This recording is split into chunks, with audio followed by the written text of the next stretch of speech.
Salut à tous et bienvenue sur ce nouveau podcast, c'est Tony et comme vous le savez, c'est toujours pour moi un grand plaisir de vous retrouver pour démarrer cette nouvelle semaine ensemble, une nouvelle semaine du mois de février qui va commencer traditionnellement par les petits remerciements que je fais en début de podcast. Alors le podcast de la semaine dernière apparemment vous a beaucoup plu, vous avez été nombreux à réagir, nombreux à m'écrire, ça me fait vraiment super plaisir à chaque fois de lire tous vos messages. On va en partager ensemble. Mais d'abord, je voulais vraiment tous vous remercier. Donc un grand merci à Alex, Adriane, Yann, Fabien, Charles, Philippe, Thibaut, Anaïs, Xavier, Pierre, Mehdi, Quentin, DJ33, excuse-moi, je ne sais pas encore ton prénom, mais Benjamin, Max, Jean-Philippe, Pauline, Marcel, Gérald et Thomas. Voilà, vous êtes super nombreux. J'espère qu'un jour, j'arriverai plus à remercier tout le monde. Ça sera super bon signe pour moi et pour ce petit podcast. Mais en tout cas, pour l'instant, ça me fait toujours super plaisir de pouvoir vraiment vous remercier à chaque fois pour démarrer. Et je voulais qu'on commence pour revenir un petit peu sur le sujet de la semaine dernière. Un petit message de Max qui m'a écrit. Et je trouvais son message intéressant, je voulais le partager avec vous. Donc Max m'écrit « Salut Tony, super podcast comme d'hab ». Bon, j'avoue, je ne le rajoute pas, c'est lui qui l'a écrit. Tu as totalement raison, les gens se fixent souvent des objectifs de montant pour la liberté financière trop hauts, 5 à 10 000 euros. Ce qu'ils ne voient pas, c'est qu'après avoir quitté la rat race, ils ne vont pas s'arrêter de bosser. Justement, comme tu le dis bien, ils vont pouvoir tenter des choses et augmenter leurs revenus pour atteindre plus facilement leur objectif de 5 à 10 000 euros. Moi, j'ai quitté mon taf avec 2 500 euros de cash flow et je ne regrette pas du tout. Quand je ne suis pas bloqué pour autant pour faire du business et des investissements, c'est vraiment top. La vie est belle quand on est libre. Je voulais vous lire ce message parce que j'ai trouvé super inspirant ce message de Max. Effectivement, comme on en parlait dans le podcast de la semaine dernière, c'est dommage d'aller se fixer des montants énormes et de rester accroché à un travail quand il ne nous plaît pas, bien entendu. Si vous kiffez votre travail, que vous êtes bien, c'est encore complètement différent. Mais si votre travail ne vous plaît pas, que vous le gardez de façon alimentaire ou par sécurité, en vous fixant des montants de salaire que vous n'avez jamais touchés, pour un train de vie que vous n'avez pas et que vous êtes heureux avec votre train de vie actuel, c'est dommage parce qu'après, quand vous avez votre liberté, comme le dit Max, on a beaucoup de temps. On a du temps pour réfléchir, on a du temps pour penser, on a du temps pour entreprendre des projets sans pression, vu que le frigo se remplit tout seul. Donc voilà, et on n'est pas bloqué pour autant, il ne faut pas croire. Même vis-à-vis des banques, s'il n'y a plus de revenus fixes qui rentrent, de toute façon, vous n'allez pas rester à attendre que les choses se passent. Ce cash flow que vous allez toucher tous les mois, ce qui va vous permettre d'avoir votre rente, c'est justement ça qui va vous donner la confiance pour faire plein d'autres choses. Et voilà, la vie, elle ne s'arrête pas une fois qu'on a atteint l'indépendance financière. Ce que je disais plutôt, pour moi, c'est le moment vraiment où elle commence en fait. Et j'ai un petit message de Charles aussi que je voudrais vous lire. Où Charles, je vais vous passer la pommade au début parce que Charles, merci beaucoup pour ton message, mais après on va dire que j'en fais trop. Charles me dit, ton podcast permet de donner une feuille de route avec des chiffres. Je suis 100% d'accord avec ce que tu dis. Petite question, admettons qu'on a 2000 euros net, faut-il encore penser aux cotisations Puma ou RSI ? Alors effectivement, dans mon calcul, c'était volontairement assez simple. Charles nous parle des cotisations Puma ou RSI. Alors forcément, comme vous aurez des revenus qui viendront d'un autre moyen que votre travail, vous allez aussi, d'une certaine façon, payer moins d'impôts. Donc c'est pour ça que j'en ai pas parlé, parce que les choses, mine de rien, elles s'équilibrent un peu. Mais effectivement, si vous vivez uniquement de vos revenus fonciers, par exemple, ou vos revenus d'investissement, il faudra bien avoir une couverture sociale. Donc là, il faudra payer la taxe Puma. Alors, je ne me suis pas vraiment renseigné. Je crois, je ne vais pas dire de bêtises, mais que c'est autour de 3 500 à 4 000 euros par an. Donc ça, il faut le compter. Mais après, si vous cotisez au RSI, vous n'avez pas la taxe Puma. Et pour cotiser au RSI, les montants ne sont pas vraiment énormes. Là non plus, je ne veux pas m'égarer, mais je crois que le salaire minimum à se verser est autour de 350 euros par mois pour être couvert par la sécurité sociale. Donc, ce n'est pas non plus énorme.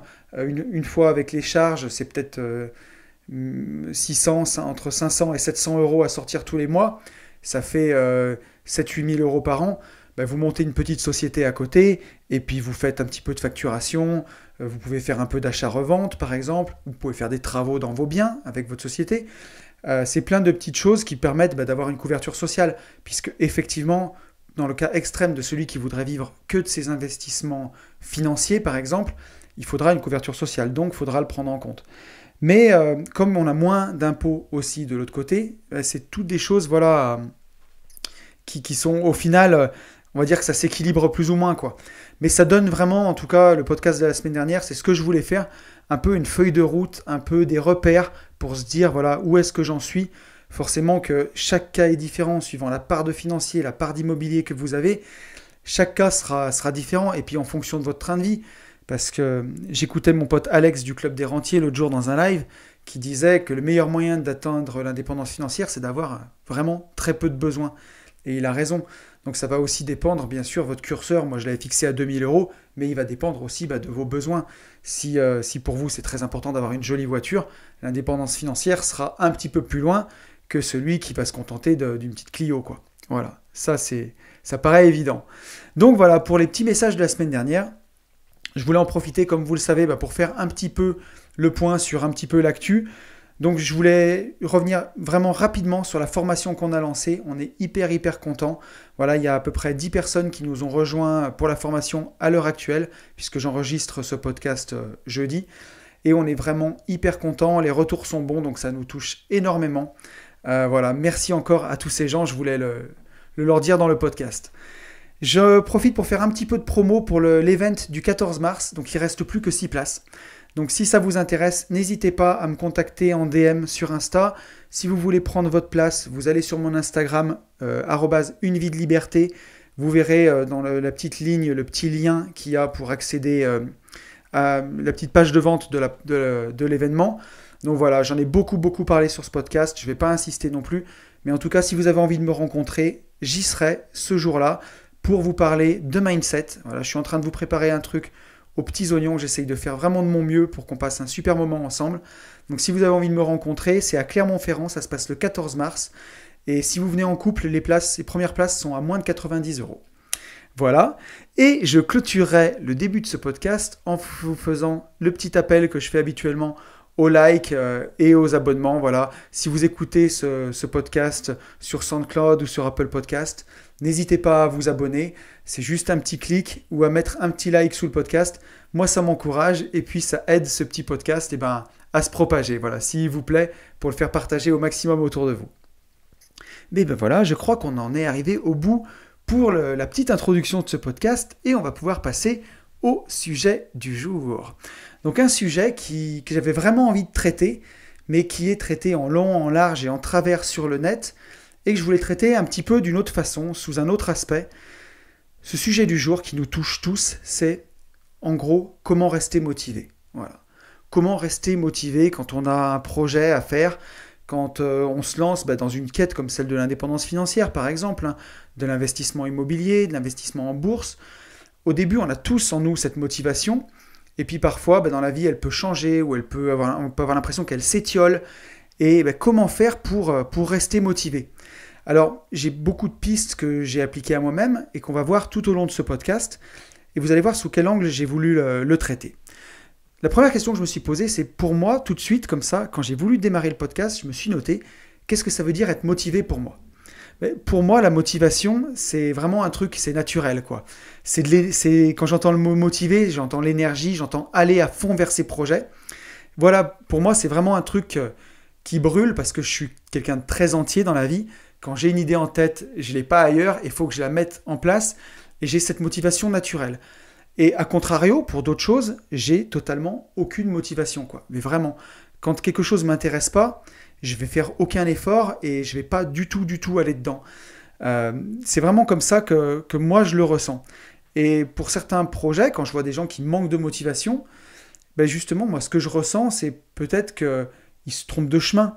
Parce que quand on est dans le bon chemin, pour moi la motivation devrait être naturelle. Mais on va voir aussi que parfois ça suffit pas et c'est plus difficile. On a beau être super motivé pour faire un truc, comme dans l'immobilier par exemple, c'est pas tous les jours facile. On se réveille pas tous les jours passionné, prêt à avancer, prêt à aller voir des nouveaux projets. Il y a des fois où c'est plus dur et on comprend pas toujours pourquoi. Et donc dans ce podcast, j'aimerais bien qu'on définisse un peu les mécanismes de la motivation, pourquoi parfois ça manque, et puis selon moi, quels sont les remèdes pour ne pas être toujours dépendant de cette motivation en fait. Après, je suis allé voir, une fois n'est pas coutume, quelle était la définition de la motivation, d'où ça venait. Donc l'étymologie du mot, ça vient du latin, comme dans les Trois Frères, ça vient du latin motivus, qui veut dire se mouvoir. Donc en français, en vieux français, quoi, ça veut dire ce qui met en mouvement. La motivation, c'est ce qui met en mouvement. Donc là, on commence déjà à bien comprendre le sens du mot. Quand on va encore voir dans le Larousse, la motivation, c'est ce qui explique, justifie une action quelconque. C'est les raisons, les intérêts, les éléments qui poussent quelqu'un dans son action, la motivation. Donc, on voit vraiment que dans le mot motivation, il y a vraiment une notion de mouvement, de aller vers. Vraiment, c'est quelque chose qui nous prend d'un point A et qui nous emmène à un point B, la motivation. Et à quoi ça sert, justement, la motivation? Donc là, quand on va plus profondément dans la définition, alors là, c'est une définition un peu plus scientifique, mais la motivation dans un organisme vivant est le processus qui règle son engagement pour une activité précise. Donc on voit bien que c'est un peu ce qu'on vient de dire. Elle détermine le déclenchement dans une certaine direction, avec l'intensité souhaitée, et en assure la prolongation jusqu'à l'aboutissement ou l'interruption. Donc on voit bien que la motivation, c'est quelque chose qui va nous prendre du déclenchement d'une idée, par exemple, et qui va nous emmener dans une direction avec une intensité plus ou moins forte, et que cette motivation, elle va assurer qu'on aille au bout de cette idée, jusqu'à ce qu'on soit allé au bout, ou jusqu'à ce qu'on ait arrêté, quoi. Voilà, jusqu'à ce qu'on ait perdu cette motivation, en fait, et que le projet soit arrêté. Donc on voit bien, en fait, clairement, que si on veut avancer dans la vie, il est nécessaire d'être motivé. Voilà, parce que, qu'on se le dise, ce sont nos actes, vraiment, qui nous définissent. C'est la trace qu'on laisse dans le monde, c'est ce qu'on fait chaque jour. Et on voit bien que chaque fois qu'on fait une action, qu'on laisse notre trace, notre empreinte, il a fallu être motivé pour faire cette action. Et on voit bien qu'il n'y a pas des fois dans la vie un manque de motivation ou une motivation extrême, puisque, en tout cas dans l'action, puisque n'importe quelle action qu'on fait, on est forcément motivé pour la faire, puisqu'on s'est mis en mouvement. Donc on peut être motivé pour des mauvaises raisons, ou pour des très bonnes raisons, mais dès qu'on fait une action, même si on l'a fait en dégoûté ou par dépit, ou qu'on l'a fait avec de la mauvaise volonté, on est forcément motivé par quelque chose. Et ça, je trouve que c'était une notion qui m'est venue quand j'ai étudié ce podcast, et que j'ai trouvé super, super intéressante à exploiter, en fait. Puisque moi, je pensais que on pouvait faire des actions en n'étant pas motivé. En fait, c'est pas ça. On peut les faire avec une mauvaise volonté, ou avec très peu d'envie, mais du moment qu'on le fait, du moment qu'on est dans l'action, on est forcément motivé, puisqu'on est en mouvement.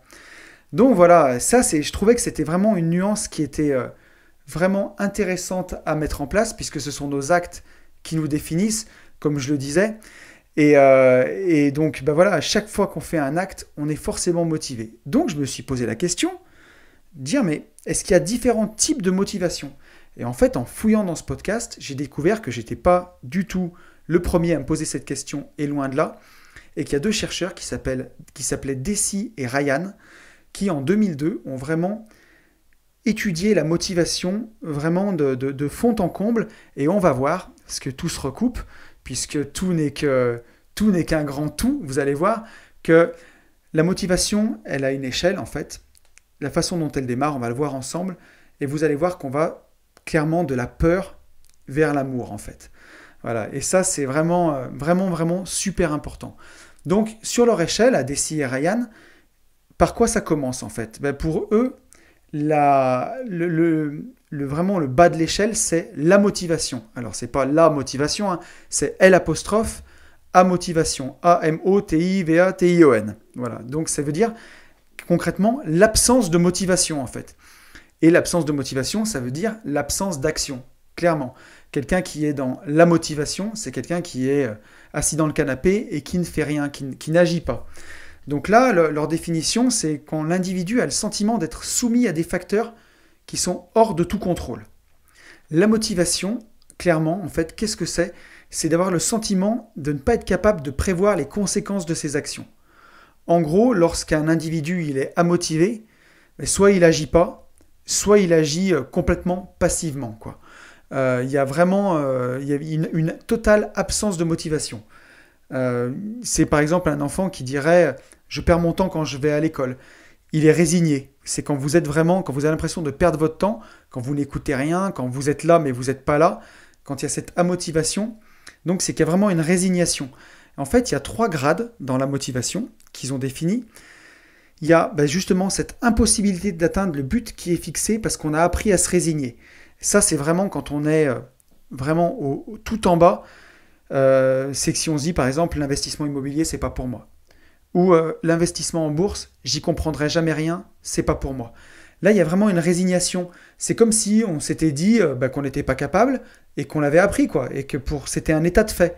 Alors que si quelqu'un veut s'intéresser à un sujet, veut aller de l'avant, n'importe qui est capable d'apprendre quelque chose.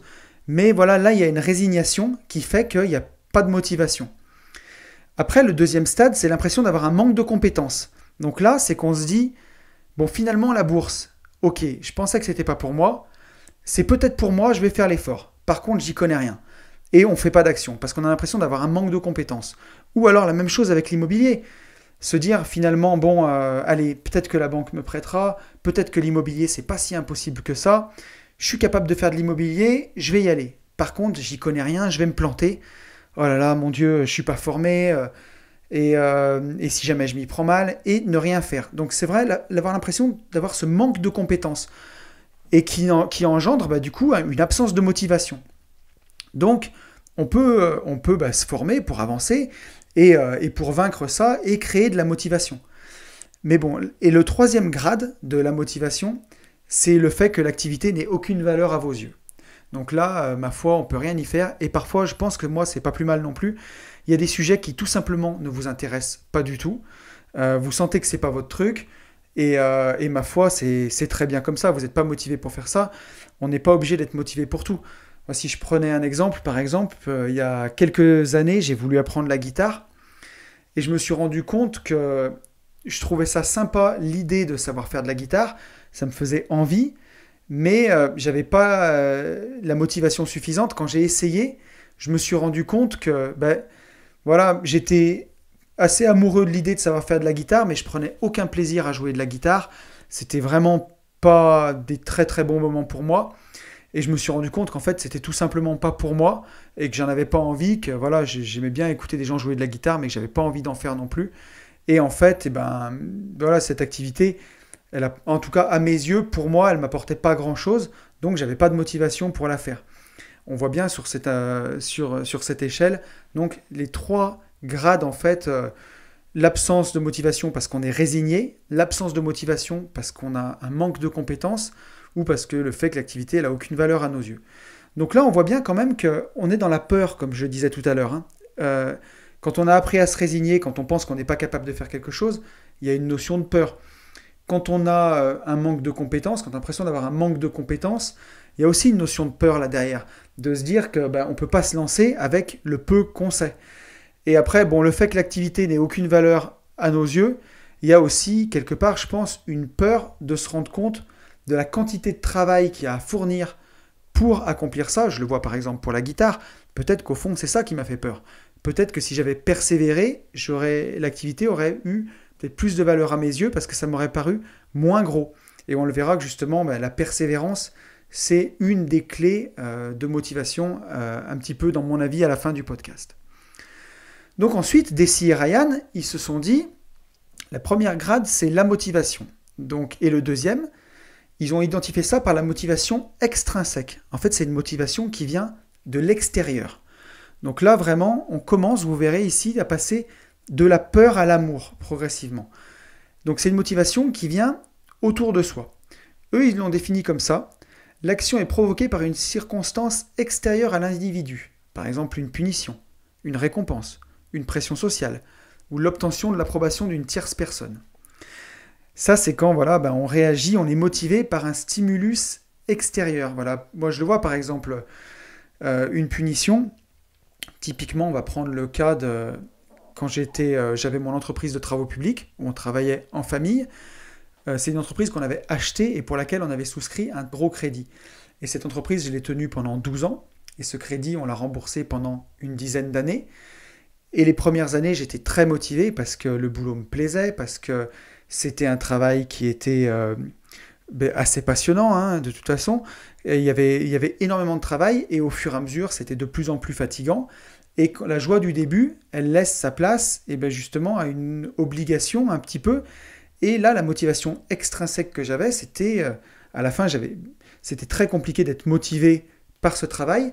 Mais quand vous avez un gros crédit à rembourser, ben, si vous ne le remboursez pas, la punition, ça va être plutôt pas très drôle du tout quand on ne rembourse pas ses crédits. Et vous avez cette motivation extrinsèque de vous dire, de toute façon, j'ai pas le choix. Il faut que j'y aille, puisque si j'y vais pas, je vais être puni. Je vais avoir des problèmes. Donc, on le voit bien ici que la motivation, elle vient de l'extérieur. Vous pouvez avoir la motivation, comme on le disait, par la pression sociale, justement. On peut reprendre cet exemple avec l'entreprise, de se dire, ben, je ne peux pas arrêter ou je ne peux pas faire autre chose parce que je vais être jugé. Voilà. On peut l'avoir aussi vraiment dans plein de domaines. Hein. Vous avez peur de lâcher votre job parce que vous dites, ben, je vais monter ma boîte, mais pendant un temps, je vais être au chômage, je vais être jugé, je vais avoir une pression sociale. Et alors dans ce cas-là, ça va nous bloquer, mais aussi ça peut être une source de motivation extrinsèque, une fois que vous avez lâché votre job, une fois que vous êtes au chômage, de monter votre boîte, parce que vous avez cette pression sociale de ne pas vous rater, justement. Donc c'est une motivation qui vient de l'extérieur, mais qui est toujours quand même menée par la peur. Hein. L'obtention de l'approbation d'une tierce personne, si vous êtes motivé à faire quelque chose pour plaire à quelqu'un, par exemple. C'est quand même de la motivation, hein. C'est pas pour les bonnes raisons, clairement, hein. On en parlera tout à l'heure avec la définition de son pourquoi, c'est quelque chose qui est très important puis qui revient souvent dans ce podcast. Mais voilà, quand on fait quelque chose pour l'approbation d'une tierce personne, souvent, pour moi, on se gourre, mais c'est quand même une source de motivation extrinsèque. Alors, Deci et Ryan, ils ont défini le premier grade de ça, c'est quand l'individu agit pour satisfaire une demande externe ou une pression sociale, ou éviter quelque chose de désagréable tel qu'une punition. C'est ce qu'on vient de voir. Le deuxième grade, c'est quand le comportement est motivé par des incitations et des pressions internes. Donc là, on va chercher un peu plus loin, c'est un sentiment de culpabilité, ou des menaces adressées à l'estime de soi, ou au contraire des compliments qui vont valoriser l'ego, la motivation par l'ego. Donc là aussi, on le sait, dans ce podcast, j'en ai beaucoup parlé, que l'identification à l'ego, c'était pas exceptionnel, que l'ego, il peut nous servir dans la vie pour certaines choses, mais que souvent il nous dessert en fait. Donc là, cette avancée dans l'échelle de Deci et Ryan, c'est quand vous faites quelque chose pour vous prouver que. Voilà, c'est vraiment ce terme à retenir. Pour vous prouver que. Vous allez investir dans l'immobilier pour vous prouver que vous pouvez le faire. Vous allez vous lever tôt le matin par exemple, pour vous prouver que vous êtes un entrepreneur qui se lève de bonne heure. Ça va être toujours des choses pour vous prouver que. Vous allez aller faire du parapente pour vous prouver que vous n'avez pas peur du vide, par exemple, ou vous n'avez pas le vertige. Donc, c'est des motivations qui viennent vraiment pour l'ego. Ou alors, ça peut être vraiment le contraire, vous dire je vais faire ça pour me prouver que je ne suis pas un nul. Voilà. Ou vraiment des motivations qui sont comme ça. Donc, on le voit, l'ego, c'est pas exceptionnel. Hein. Il y a Idriss Aberkan qui le dit très bien. Quand on met son ego au service d'un projet, là on avance et on fait des choses exceptionnelles. Mais quand on met un projet au service de son ego, c'est là où commencent toutes les catastrophes. Hein. Les grandes catastrophes de l'histoire, elles viennent pour ça. Hein, parce qu'il y a des gens qui ont mis des projets au service de leurs égos. Et on voit que c'est pas une très très bonne échelle. Il y a toujours une notion de peur là-dedans. Hein. Ensuite, la troisième petite échelle dans la motivation extrinsèque, c'est que l'action, elle est perçue par l'individu comme venant de lui. Donc là, on va passer de « pour me prouver que » à la nouvelle phrase à retenir, c'est « parce que c'est bon pour moi ». On va faire les choses en se disant « je vais le faire parce que c'est bon pour moi ».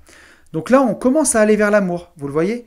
On va se mettre au régime parce qu'on a un peu grossi, en se disant « alors, j'ai ma sœur qui a fait le podcast avec moi me taperait parce que j'ai dit le mot régime ».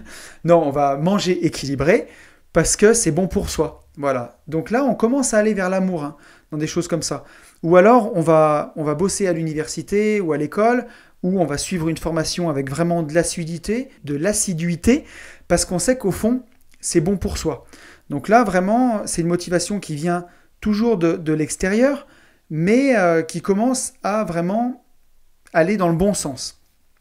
Et la dernière étape de ça, c'est que les identifications à l'extérieur, elles sont intégrées en un tout cohérent. Et là, on développe ce qu'on appelle le sens de soi. Et ça, on commence à aller vers vraiment quelque chose que je pense, pour moi, qui est vraiment très bien. C'est quand on s'engage dans des activités qui sont liées à la réalisation de soi-même. Donc, par exemple, pour un végétarien, par exemple, ce serait quelqu'un qui aurait un travail qui soit éthique, qui n'irait pas travailler dans le cuir, par exemple, quelqu'un qui ferait attention en plus à sa voiture pour faire attention à l'environnement, quelqu'un qui du coup mangerait uniquement végétarien, puis après irait faire son jardin, et qui en fait va orienter un petit peu toutes les actions de sa vie dans le sens d'un grand tout en fait, pour avoir une vie qui est vraiment tout en cohérence en fait. Pour un investisseur IMO par exemple, pour nous, ça serait d'habiter une maison résidence principale un peu plus modeste pour avoir de la capacité d'emprunt pour ses investissements. Et puis à côté, on va faire gaffe à ses dépenses, on ne va pas acheter une voiture trop grosse parce que ça va nous enlever de la capacité d'investissement. Pour nos locataires, on va vraiment les chouchouter, être bien avec eux, leur proposer des biens super bien parce qu'on a envie qu'ils soient satisfaits, qu'ils restent dedans. Et on va voir que globalement, toute notre vie, elle va être orientée autour de cette passion de l'investissement immobilier, de la liberté financière. Et quand on commence à faire ça, on développe vraiment un sens de soi, où on a envie que toute notre vie, elle soit en harmonie, elle soit en cohérence, et qu'on ne fasse pas le grand écart de Jean-Claude Van Damme entre deux morceaux de notre vie. Moi, véridique, j'ai connu quelqu'un qui était végétarien et qui travaillait dans le cuir. Donc, et ça occasionnait des problèmes, et cette personne, après, elle a arrêté ça justement parce que dans sa tête, c'était trop compliqué, à la fois d'aimer les animaux et d'être végétarien, et d'avoir un métier où on travaille dans le cuir. Et ça, quand on commence à développer vraiment ce sens de soi, à essayer d'intégrer vraiment tout ce qu'on fait globalement, on a une motivation qui se crée et qui est plus grande que soi en fait. C'est vraiment la motivation quand on fait tout ça, elle est dans un grand tout en fait dans notre vie. Et c'est ça qui est beau, on donne vraiment du sens aux choses, et c'est ce qui nous fait dériver vers la motivation intrinsèque. C'est donc le 3e degré de l'échelle de Deci et Ryan. Premier, c'était la motivation. Le 2e, la motivation extrinsèque. Et là, on arrive dans la motivation intrinsèque. Et ça, ils le définissent de cette façon-là. C'est la motivation d'agir ou de faire quelque chose parce que celle-ci vous plaît et qu'elle vous intéresse. Donc là, on arrive vraiment dans l'amour. En d'autres mots, la motivation de s'engager dans une activité provient de l'individu lui-même. On l'a vraiment au fond de nous, dans nos tripes, quoi. C'est intrinsèque. Et les comportements intrinsèquement motivés, ils sont déclenchés de façon totalement libre et autodéterminée. Donc autodéterminé, ça veut dire qu'on l'a décidé soi-même. Et donc c'est par intérêt qu'on le fait ou par plaisir de pratiquer l'activité en elle-même. Et ça, c'est vraiment exceptionnel. Quand on atteint ça, c'est qu'on a trouvé vraiment au fond de soi ce qui brûlait, ce qu'on avait envie de faire. Et on est dans le stade extrême de motivation, où là on peut parler de la flamme qui brûle au fond de soi. Et on a cette motivation interne, c'est comme une petite boussole en fait, on sait où on va quoi. On sait où on va et la motivation elle est toujours là, toujours au fond de soi. Et ça c'est vraiment, je trouve, exceptionnel. Quand on arrive à atteindre ça, on est sur son chemin en fait. C'est qu'on a trouvé son pourquoi. Et quand on a trouvé son pourquoi, cette motivation intrinsèque, elle vient d'elle-même en fait. Elle est là, elle est toujours là. Et donc la motivation intrinsèque, elle s'appuie sur différentes formes de plaisir qui ont tout en commun d'être pleinement autodéterminées. Voilà, c'est nous qui décidons, c'est nous qui le décidons. Et cette motivation intrinsèque, elle se traduit vraiment dans l'accomplissement de soi, elle peut dans la stimulation de son esprit, ou elle peut s'appliquer aussi à la connaissance en fait. On a une motivation intrinsèque d'apprendre des choses. Donc voilà, et quand on arrive là, au sommet de ça, pour moi, on est vraiment au plus haut degré, on a vraiment remis l'amour au centre des choses en fait. Alors, on a vraiment défini toute la motivation ensemble, du début jusqu'à la fin. Alors, qu'est-ce que j'en pense, moi, de tout ça ? J'en pense, vous vous en doutez, mais le mieux, c'est quand on est dans la motivation, on est dans le canapé, on fait rien, c'est typiquement ce qu'on veut éviter. Et si vous êtes des auditeurs de ce podcast, je pense que vous n'êtes clairement pas dans cette case-là, puisque vous avez envie d'avancer, vous avez envie de plus. La motivation extrinsèque, c'est bien parce que ça nous pousse à avancer, mais je pense souvent pas pour les bonnes raisons. Quand on continue un boulot parce qu'on a un gros crédit sur la tête et qu'on a peur de ne pas pouvoir le rembourser, c'est une motivation, c'est une source de motivation, mais ce n'est pas une bonne source de motivation. Quand on fait les choses par pression sociale, qu'on est motivé parce qu'on a peur du jugement des autres, ou parce qu'on a envie de l'approbation d'une personne, c'est pas bon non plus. Pour moi, c'est du temps qui est fichu en l'air. et on passe à côté de soi. Là, on est vraiment à fond dans l'ego, dans l'identification à notre ego. Et ça nous perd puisqu'on n'est pas notre ego, on n'est pas nos pensées, on est nos actes. Donc, il faut vraiment aller chercher plus profond que ça. Et donc, c'est cette motivation intrinsèque qu'il faut viser. Et ça, on l'obtient en trouvant son pourquoi.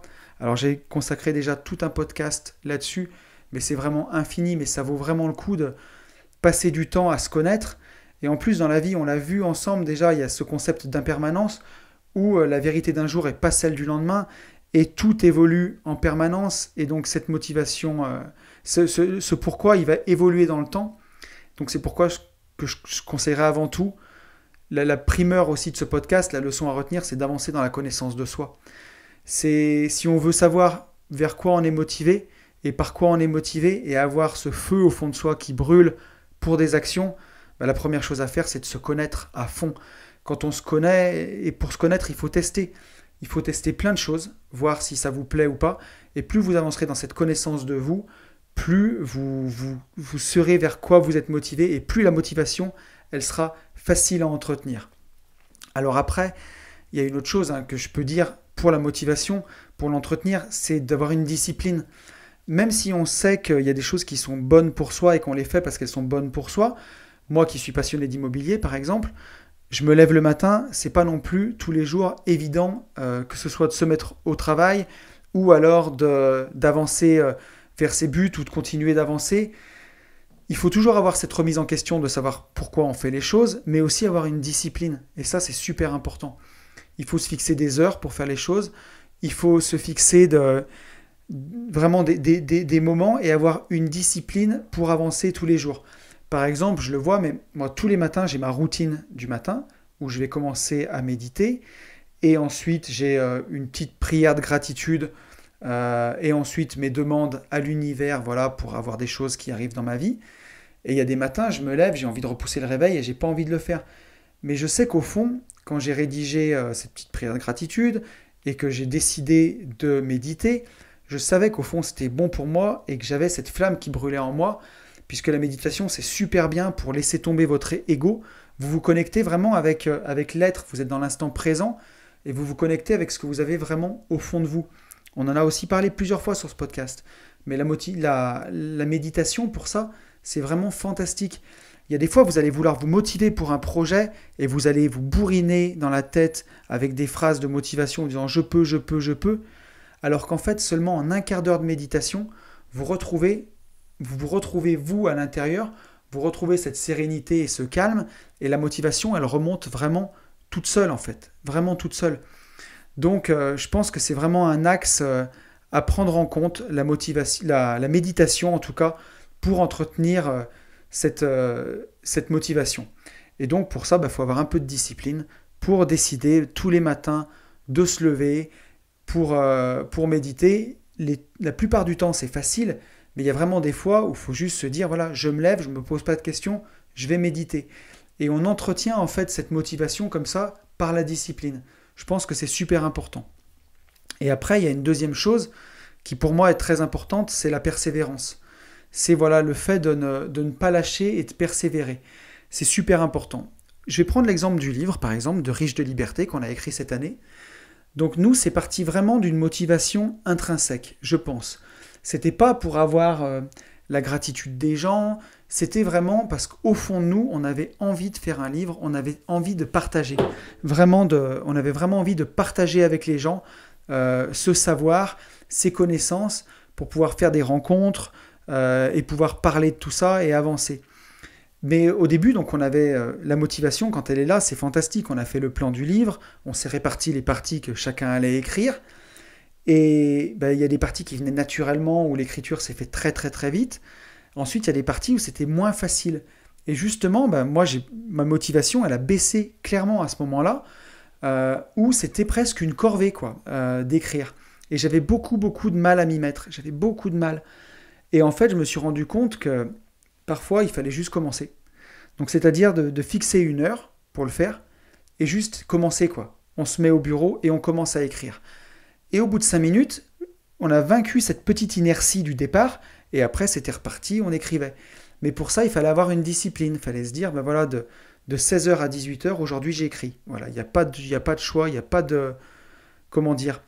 Il y a pas d'alternative possible. Je me pose et j'écris. Donc, on vainc ça par la discipline et la persévérance. C'est-à-dire de toujours continuer, puisque dans ce livre, je suis arrivé à un moment où il fallait persévérer. Ça a été quand il fallait faire les relectures et les corrections. On ne se rend pas compte, je ne le savais pas avant d'écrire un livre, mais c'est extrêmement pénible. La partie d'écriture, ça représente la moitié du temps passé, et la deuxième moitié du temps, c'est la relecture et reformuler les phrases, et c'est hyper fastidieux. Alors, quand on a cette motivation intrinsèque, ça nous porte, puisque on sait qu'on va aller au bout du projet, on en a la certitude et on avance. Mais il faut l'entretenir par cette persévérance, et ça, malheureusement, c'est un peu moins drôle. C'est une discipline. Il faut, comment dire, il faut avoir cette envie permanente d'avancer. Il faut qu'on soit convaincu au fond de soi, de se dire, je persévère, je continue et j'irai jusqu'au bout. La persévérance et la discipline, c'est un petit peu lié dans mon exemple, mais c'est vraiment hyper important parce que si on abandonne à ce moment-là, on a beau avoir une motivation vraiment intrinsèque. Si on a une motivation extrinsèque, justement, on n'aura pas cette persévérance. On n'ira pas jusque-là pour avancer. C'est pour ça que c'est important de vous orienter vers des projets qui vous touchent profondément, où vous avez vraiment envie. Si par exemple l'investissement immobilier, ça ne vous plaît pas du tout, vous n'aimez pas ça, ce sera très compliqué.